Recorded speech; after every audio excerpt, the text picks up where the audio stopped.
seeds of the aerial clash of May 7, 2025, were sown years before, in the aftermath of a suicide bombing that shook the world. On February 14, 2019, a convoy of vehicles carrying Indian security personnel was attacked in Pulwama, Jammu, and Kashmir. The responsibility for the attack was claimed by Jaish-e-Mohammed, a Pakistan-based Islamist militant group. The scale of the attack, which resulted in the deaths of over 40 Central Reserve Police Force personnel, sent shockwaves across India. Public outrage was immediate and intense, and the Indian government faced immense pressure to respond decisively.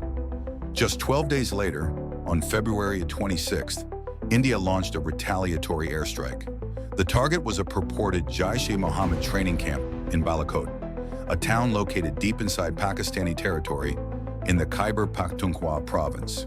Indian officials claimed the airstrike had successfully destroyed the camp, killing a large number of militants. However, Pakistan disputed these claims, stating that the strikes had hit a largely uninhabited area and caused minimal damage. The Balakot airstrike marked a significant escalation in tensions between India and Pakistan. It was the first time since the Indo-Pakistani War of 1971 that Indian aircraft had crossed the line of control, the de facto border between the two countries in the disputed region of Kashmir, to conduct an airstrike.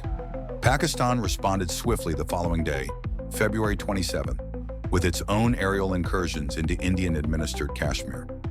In the ensuing aerial skirmishes, an Indian MiG-21 Bison fighter jet, piloted by Wing Commander Abhinandan Varthaman, was shot down. Varthaman ejected safely but was captured by Pakistani forces after landing on the Pakistani side of the line of control. He was later released in a gesture of de-escalation. The Pulwama attack and the subsequent Balakot airstrike and aerial skirmishes exposed critical vulnerabilities and shortcomings in the air defense capabilities of both India and Pakistan. For India, it highlighted the aging nature of some of its aircraft and the need for modernizing its air force with advanced technologies. Pakistan, on the other hand, while possessing a smaller air force, realized the necessity of maintaining a qualitative edge through advanced weaponry and integrated air defense systems. The events of February 2019 served as a major catalyst for a renewed arms race between the two nations, as both India and Pakistan embarked on ambitious rearmament programs. From 2019 to 2025, both countries poured significant resources into acquiring new aircraft, missiles, radar systems, and electronic warfare capabilities. India, with its larger economy, had a distinct advantage in terms of financial resources. It prioritized acquiring cutting-edge technology and diversifying its sources of arms procurement. The most significant acquisition was the purchase of 36 French-made Rafale fighter jets. These multi-role aircraft are equipped with advanced ESA radars, long-range air-to-air missiles like the MICA, and precision-guided air-to-ground munitions like the Hammer and Scalp cruise missiles, significantly boosting India's strike capabilities. Beyond the Rafale deal, India also continued to upgrade its existing fleet of Russian-made Sukhoi Su-30 MKI fighters, equipping them with advanced avionics and weaponry. The indigenous Tejas light combat aircraft program also gained momentum, with the induction of more Tejas Mark I fighters into the Indian Air Force. India also invested in enhancing its airborne early warning and control capabilities, acquiring more Falcon AWACS and developing indigenous Netra AEW and C systems. Pakistan, constrained by its smaller economy and limited access to Western arms markets, adopted a more pragmatic approach, focusing on leveraging its close relationship with China to acquire cost-effective and technologically advanced weaponry. The centerpiece of Pakistan's rearmament program was the development and procurement of the JF-17 Thunder, a multi-role fighter jet jointly developed with China. Pakistan rapidly expanded its JF-17 fleet, with the latest Block 3 variant featuring an AESA radar, advanced electronic warfare systems, and the capability to carry the PL-15 long-range air-to-air missile.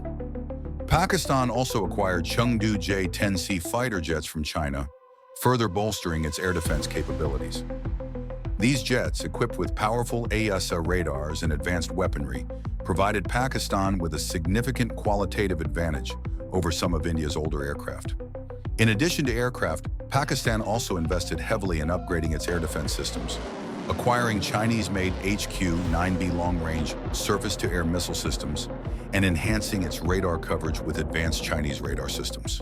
The rearmament efforts of both India and Pakistan were not limited to hardware acquisition. Both countries also focused on improving their training programs and refining their air combat doctrines.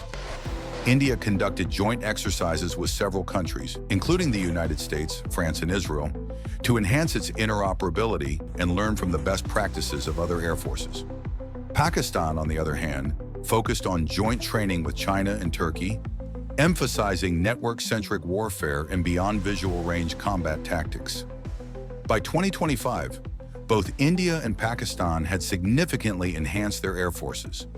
India possessed a larger air force with a greater variety of aircraft, while Pakistan had focused on maintaining a qualitative edge through advanced technology and integrated air defense systems. The stage was set for a potential aerial confrontation, with both sides possessing the capabilities and the doctrines to engage in a high-intensity air battle. The simmering tensions along the line of control, coupled with the ongoing proxy war in Kashmir, made such a confrontation increasingly likely. All it would take was a spark. All right, let's dive into a detailed comparison of the air forces involved. It's not just about counting planes, it's about how those planes are equipped, how their pilots are trained, and the overall strategy guiding their use. We'll break down the strengths, technologies, and doctrines that define the aerial capabilities of both India and Pakistan in the lead-up to that night. First, let's look at the numbers. India traditionally boasts a significantly larger air force. We're talking about roughly 1,700 aircraft in total, with somewhere between 700 and 750 of those being multi-role fighter jets. The backbone of the Indian Air Force, or IAF, includes the formidable Sukhoi Su-30 MKI, a heavy, long-range fighter that serves as a real workhorse for patrol and deterrence. Then you have the MiG-29UG, a modernized version of a classic, and the reliable Mirage 2000H. The indigenously developed HAL Tejas MK.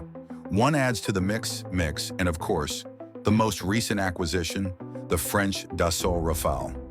Now that's a pretty diverse fleet, isn't it? Pakistan, on the other hand, operates with a smaller but increasingly modern air force. They have around 450 combat aircraft. Their focus has been on standardization and maximizing the technological edge of their platforms. The JF-17 Thunder, a joint Pakistani-Chinese venture, is a key component, with over 50 of the advanced Block 3 variants in service. They also operate F-16s, specifically the A and C models. And while they still have some Mirage 3s and 5s, those are nearing the end of their operational lives. Crucially, Pakistan relies heavily on its airborne early warning and control, or AWACS aircraft, including the Swedish Saab Ariane and the Chinese ZDK-03. And let's not forget their Chengdu J-10C fighters, a relatively recent and very significant addition to their arsenal. So what about doctrine? India's approach tends to leverage its numerical advantage. They aim for flexibility, using the Su-30 MKI for long-range patrols and employing a diverse range of aircraft for different roles.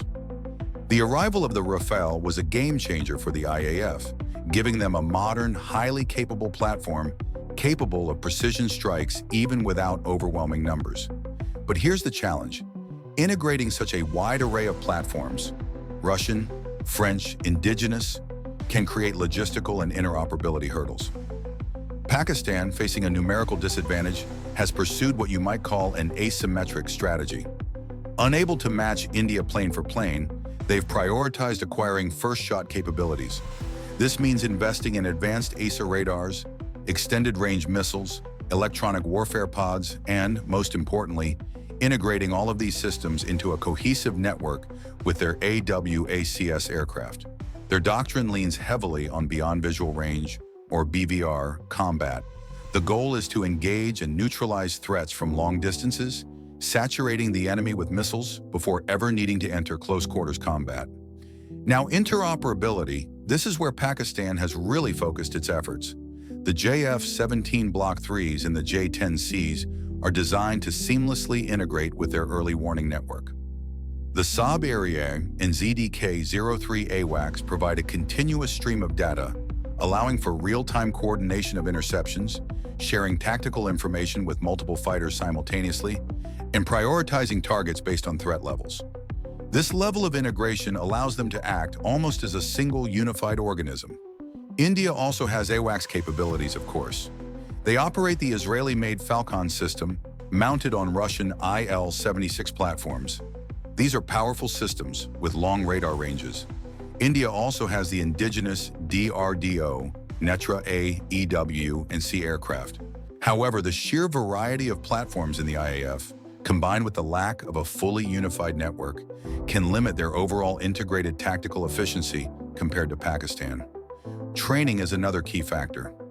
India frequently participates in joint exercises with Western nations, including exercises like Garuda with France, COPE India with the United States, and exercises with Israel.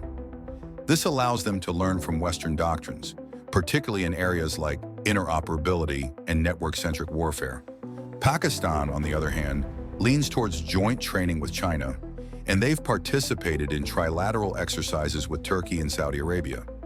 The fact that they operate a more homogeneous fleet also makes it easier to standardize tactics and procedures. Let's talk about some specific technologies in a bit more detail. For radars, India's Rafales are equipped with the RBE-2 AESA radar, capable of tracking multiple targets and engaging several simultaneously. Plus, that Spectra electronic warfare system offers considerable protection against jamming. The Su-30 MKI uses a BARS PISA radar, which, while powerful, isn't quite as resistant to electronic warfare as AESA systems. Pakistan's JF-17 Block 3 uses the KLJ-7A AESA radar, which, while more compact, offers multiple target tracking and is fully integrated with their long-range PL-15 missiles. Their J-10C packs the larger and more powerful Type 1-478A ESA radar, which is considered one of the most advanced of its kind in the region. Then there are the missiles. India uses the French Mika missile, with a range of around 80 kilometers in its EM variant, and the Russian R-77, which has a similar range. However, these missiles are generally considered to be outranged by Pakistan's primary BVR weapon, the PL-15. Pakistan's PL-15, manufactured in China, boasts an estimated range of up to 200 kilometers under optimal conditions. It's got a modern AESA radar in its warhead and a data link that allows for mid-flight target updates.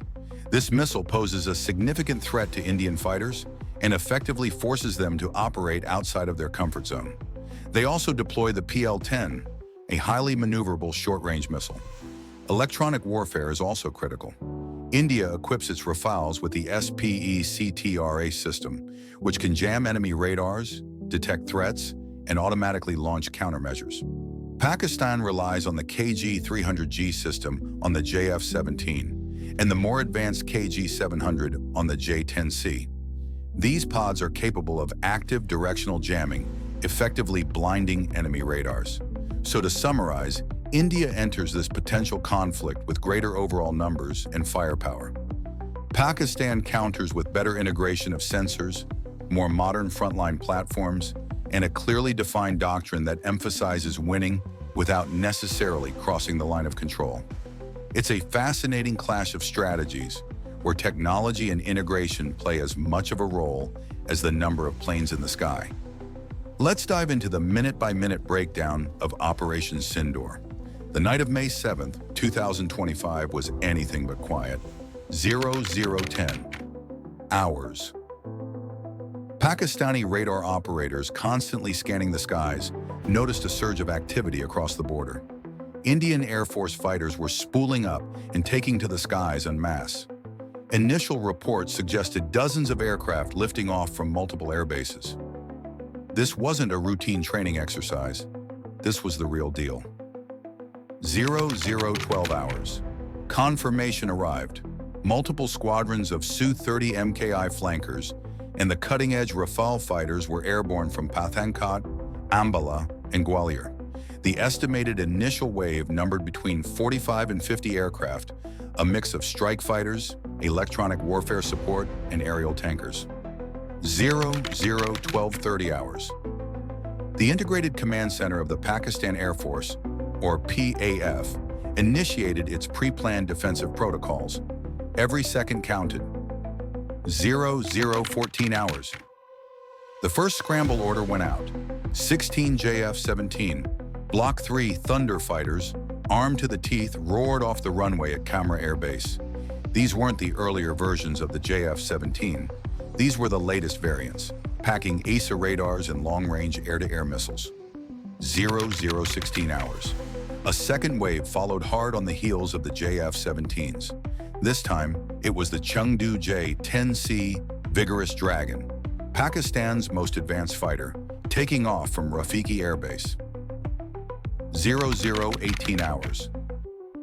Crucially, the PAF's airborne early warning assets were also getting airborne. The Saab Iri AEW and C aircraft and the ZDK-03 AWACS, a Chinese-made system, ascended to their patrol altitudes, effectively turning night into day across the border region, creating a digital picture of the unfolding aerial ballet. 20 hours. The Indian formation reached its holding positions, approximately 50 kilometers from the line of control, the de facto border in Kashmir. They remained strictly within Indian airspace, a stark lesson learned from the 2019 incident. This time, the operation would be surgical and precise. 22 hours. The Indian attack was structured around four key axes. In the north, Su-30 MKI fighters maintained a defensive patrol, acting as a screen and potential interceptors. The central group consisted of support aircraft and older fighters intended to saturate Pakistani defenses. A diversionary force of Mirage 2000s and indigenous Tejas fighters operated to the south, aiming to draw attention and disrupt Pakistani interceptors. The real punch was to the west, the Rafales carrying Hammer precision-guided bombs and Scalp cruise missiles. 25 hours. Pakistani AWACS were relaying a constant stream of information. Target classification, threat prioritization, and sector assignments were distributed to every PAF fighter through secure data links. The Pakistani command and control network functioned like a single, highly responsive organism. 28 hours. The Rafales, using their advanced targeting pods, locked onto pre-selected targets deep inside Pakistani-administered Kashmir. These targets included suspected militant training camps, logistical hubs, and critical infrastructure elements. 30 hours. The Hammer bombs were released. Launched from standoff ranges of 40 to 60 kilometers, these GPS-guided munitions ensured the Rafales didn't need to penetrate Pakistani airspace, minimizing their exposure to enemy defenses. 31 hours. Simultaneously, a salvo of Scalp cruise missiles streaked towards high-value targets, primarily electrical infrastructure and key logistical nodes. These missiles, designed to evade radar detection, flew low and fast, hugging the terrain. 32 hours. Pakistani air defense batteries, including the HQ-9B long-range SAM system deployed around Islamabad, activated and attempted to intercept the incoming Scalp missiles. Some were successful, but others slipped through the defensive net, impacting their targets. 33 hours. The air battle intensified dramatically. The JF-17s and J-10Cs, guided by the AWACS, acquired the Indian fighters on their AESA radars. The range was significant, well over 100 kilometers. 35 hours. The first shots were fired. Multiple PL-15 long-range air-to-air missiles, arguably the most advanced missiles in Pakistan's arsenal, were launched towards the incoming Indian formations. The PL-15, with its extended range and active radar seeker, represented a serious threat. 0035 to 0040 hours. A flurry of missile launches followed. It's estimated that at least 12 PL-15s were unleashed in a 5-minute window, creating a complex and dangerous environment for the Indian pilots. 36 hours. The Su-30 MKIs, lacking the advanced electronic warfare capabilities of the Rafales, initiated evasive maneuvers. Chaff and flares were deployed in an attempt to decoy the incoming missiles, but their effectiveness was limited, 37 hours. The inevitable happened. An Indian pilot, call sign Godzilla 1, reported a massive explosion in the air. He lost contact with his wingman, Godzilla 2. The Godzilla squadron, later identified through intercepted radio communications, had suffered a casualty. 00:38 hours. Pakistani sources later claimed a Rafale was shot down, along with a Su-30 MKI that was attempting a cover maneuver. While India remained officially silent on casualties, later satellite imagery revealed evidence of forest fires in the region, consistent with aircraft impacts. Days later, local villagers recovered an ejector seat, further fueling speculation. 00:40 hours. Faced with mounting pressure and the threat of further losses, the Indian command ordered a controlled withdrawal. The Rafales, having delivered their payloads, were the priority for extraction. The Su-30 MKIs and Mirage 2000s provided cover, engaging the pursuing Pakistani fighters. 00:42 hours. The last Mica missiles were fired by the retreating Indian fighters in response to a flanking maneuver attempted by a group of J-10Cs. The J-10Cs, employing their advanced KG-700 electronic warfare pods, successfully evaded the incoming MICA missiles. 00:45 hours. The Indian Air Force declared mission accomplished, claiming key infrastructure targets had been neutralized without violating Pakistani airspace. But the questions surrounding the casualties remained. 00:50 hours. Pakistan presented its version of events, releasing images of debris, intercepted radio transmissions, and purported missile trajectory data to support its claims of shooting down at least 2 Indian aircraft. 00:10 hours. The AWACS aircraft remained airborne, patrolling the border region and gathering electronic intelligence. A tense calm descended as both nations deactivated maximum alert status while maintaining heightened surveillance. 3 a.m. hours. Finally, after hours of continuous monitoring, the AWACS aircraft returned to base. The night of Operation Sindoor had ended, leaving a complex and contested picture in its wake. The dust settles. The echoes of afterburner roar fade into the night. But what happened after? The missiles stopped flying and the planes turned for home. That's what we're going to unpack now. The immediate aftermath of Operation Sindoor was a messy affair, a swirl of conflicting claims, accusations, and carefully worded statements. First, let's look at the tangible losses. This is always the hardest part to nail down, especially in the fog of war. Both sides, naturally, downplayed their own casualties and inflated the enemy's. Pakistan was quick to declare a resounding victory, claiming the downing of 2 Indian aircraft, a Rafale and a Su-30 MKI, while suffering no losses of their own. They even presented what they claimed were recovered debris fields, intercepted radio chatter, and missile trajectory data. Now, the key word here is claimed. Verifying these claims independently is difficult, particularly when dealing with beyond visual range engagements, where visual confirmation is rare. India, on the other hand, acknowledged the success of their precision strikes against predetermined targets inside Pakistan. They highlighted the destruction of facilities linked to militant groups and damage inflicted on key infrastructure. However, the Indian government remained conspicuously silent on the question of aircraft losses. This silence spoke volumes, of course, fueling speculation and prompting opposition parties to demand greater transparency. The reality, as it often does, likely lies somewhere in between. Based on open-source intelligence, including satellite imagery analysis and corroborated by some leaked reports, it appears that Pakistan's claim of 2 shootdowns has a degree of validity. Commercial satellite imagery, captured in the days following the engagement, revealed 2 distinct areas of significant ground scorching on the Pakistani side of the line of control. These locations correlated with the flight paths of the Indian aircraft involved in the attack and aligned with the Pakistani claims of where their PL-15 missiles found their mark. Furthermore, A photo, allegedly leaked from a recovery team, surfaced online showing what appeared to be a pilot's ejection seat, identified as belonging to a Su-30 MKI. This image, while unconfirmed, added further weight to the narrative of Indian losses.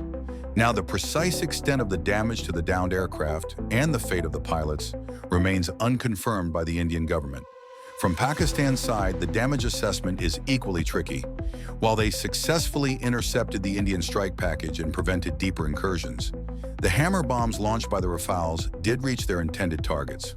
We're talking about strikes on suspected training camps and logistical hubs used by anti-Indian militants operating in Kashmir. The extent of the damage to these facilities is again difficult to ascertain without on-the-ground verification. But initial reports suggest that the strikes were at least partially successful in disrupting operations. Beyond aircraft and infrastructure, the psychological impact of the battle was considerable. For Pakistan, the successful defense of their airspace, using domestically produced JF-17 Block 3 fighters armed with Chinese PL-15 missiles, was a major boost to national morale and a validation of their strategic focus on technological superiority. It reinforced the narrative that they could effectively deter a larger adversary through a combination of advanced weaponry and robust air defense networks. For India, the results were more mixed. While the precision strikes demonstrated the capabilities of their newly acquired Rafales and their ability to project power across the border, the loss of at least one, possibly two, aircraft was a significant blow. It raised questions about the effectiveness of their electronic warfare systems against the Pakistani Integrated Air Defense Network, and it highlighted the continued challenges of integrating a diverse fleet of aircraft from different origins. Now let's turn to the international response. As you can imagine, the air battle sent ripples far beyond the immediate region. China, Pakistan's longtime strategic partner, issued a statement reaffirming its support for Pakistan's sovereignty and territorial integrity. While carefully avoiding direct condemnation of India, the Chinese statement implicitly endorsed Pakistan's version of events and emphasized the need for restraint on all sides. France, on the other hand, offered a more nuanced response. As the supplier of the Rafale fighter jets to India, the French government issued a statement expressing technical solidarity with India and offering assistance in investigating the circumstances surrounding the reported aircraft losses. This technical solidarity was a clever way of reaffirming their commitment to India while simultaneously avoiding direct confrontation with Pakistan. It also signaled a willingness to address any potential shortcomings in the Rafale's performance in a high-intensity combat environment. The United States, traditionally a key player in the region, adopted a more cautious approach. Washington urged both sides to de-escalate tensions and called for dialogue to resolve the underlying issues. However, behind the scenes, U.S. officials likely engaged in intensive diplomatic efforts to prevent the conflict from spiraling out of control. The presence of U.S.-supplied F-16s in the Pakistani Air Force added another layer of complexity to the situation, requiring careful consideration of any potential implications for U.S. security interests. The battle also provided valuable real-world data on the performance of advanced military technologies. The effectiveness of AESA radars, long-range air-to-air missiles, and electronic warfare systems was put to the test in a highly contested environment. The lessons learned from this engagement will undoubtedly influence the future development and deployment of these technologies across the globe. Finally, it's worth mentioning the role of open-source intelligence in shaping the narrative surrounding the air battle. The proliferation of commercial satellite imagery, social media platforms, and online analysis tools has made it increasingly difficult for governments to control the flow of information. Independent analysts were able to piece together a more complete picture of the events that transpired, often challenging official narratives and holding both sides accountable for their actions. This underscores the growing importance of transparency and access to information in modern warfare. In conclusion, the aftermath of Operation Sindoor was characterized by conflicting claims, strategic ambiguity, and careful diplomatic maneuvering. While the precise details of the engagement may remain shrouded in secrecy, the broader implications are clear. The air battle highlighted the growing importance of technology, the enduring complexities of regional security, and the increasing influence of open-source intelligence in shaping public perception. The dust has settled, the claims and counterclaims have been made, and the world moves on. But for the Air Forces of India and Pakistan, the night of May 7th, 2025 represents a pivotal moment, a hard-won and costly lesson in the brutal realities of modern aerial warfare. So what did this high-stakes encounter tell us about the future of air combat?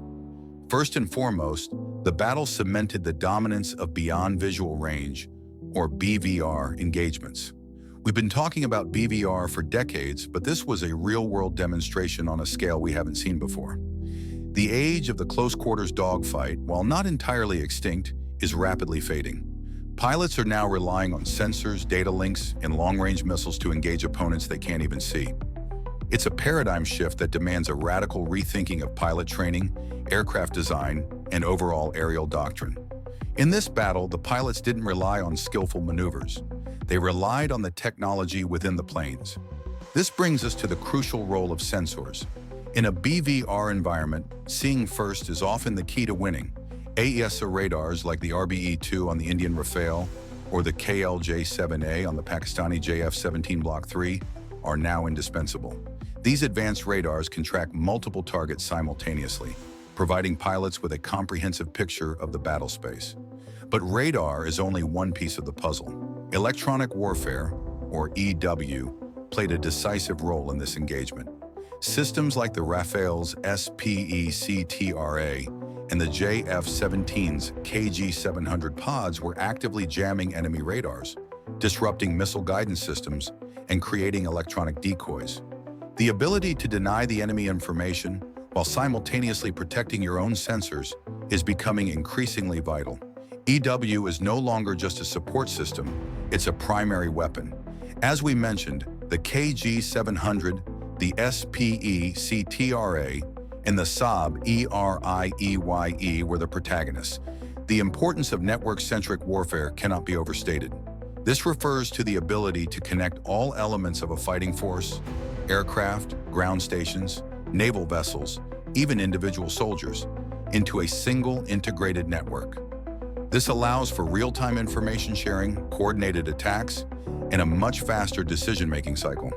Pakistan demonstrated a clear advantage in this area with its JF-17 Block 3 and J-10 fighters seamlessly integrated with its Saab Ariai and ZDK-03 AWACS aircraft. This gave Pakistani pilots a situational awareness that Indian pilots, hampered by a more heterogeneous fleet and less mature data linking capabilities, simply couldn't match. We saw how Pakistan's planes could see beyond the range of their own radars. India, while possessing advanced AWACS platforms like the Falcon, struggled to fully integrate them with its diverse fleet of Russian, French, and indigenous aircraft. This lack of interoperability proved to be a significant weakness, highlighting the need for common data standards, secure communication links, and rigorous joint training exercises. It's not enough to have good planes, but you have to share data in real time. And Pakistan showed better tactical integration than India in this case. The air battle also underscored the need for advanced air-to-air missiles. The Chinese-made PL-15, with its estimated range of 200 kilometers and active radar seeker, gave Pakistani fighters a significant edge. India's MISA and R-77 missiles, while capable, were outranged and potentially more vulnerable to electronic countermeasures. This has prompted India to expedite the acquisition of the MBDA Meteor, a long-range ramjet-powered missile designed to counter the PL-15 threat. The air battle showed how the first to shoot wins if they see first. It seems that whoever has the most powerful radar and the missile with the most range dominates the sky. That's why the PL-15 was decisive. But technology alone is not enough. The human element remains critical. Pilots need to be thoroughly trained in BVR tactics, electronic warfare techniques, and network-centric operations. They must be able to quickly analyze complex information, make split-second decisions, and adapt to rapidly changing situations. This requires a shift away from traditional dogfighting training and towards more realistic, simulation-based exercises that replicate the complexities of modern aerial combat.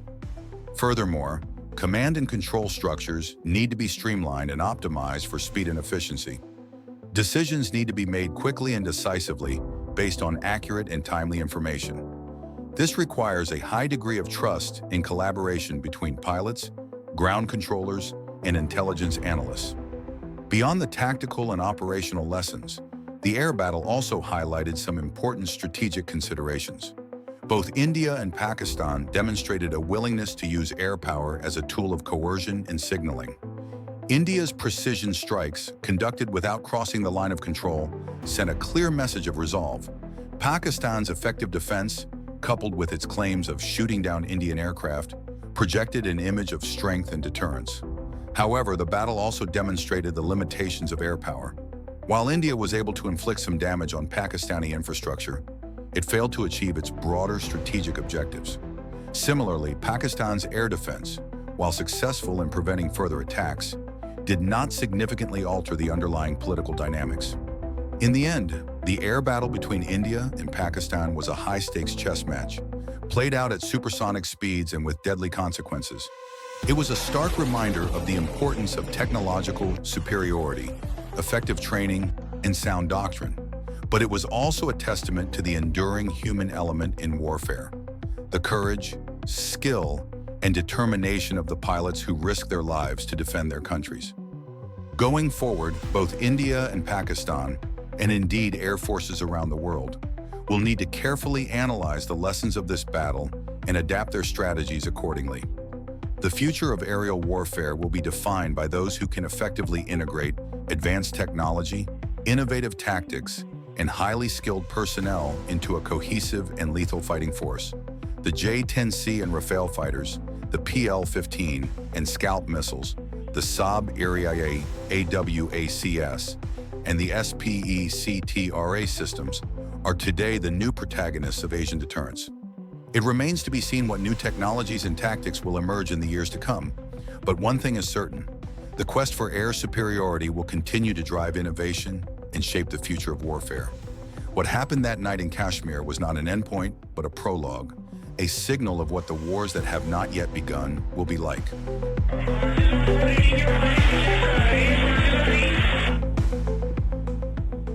So he's asking whereabouts of his formation member.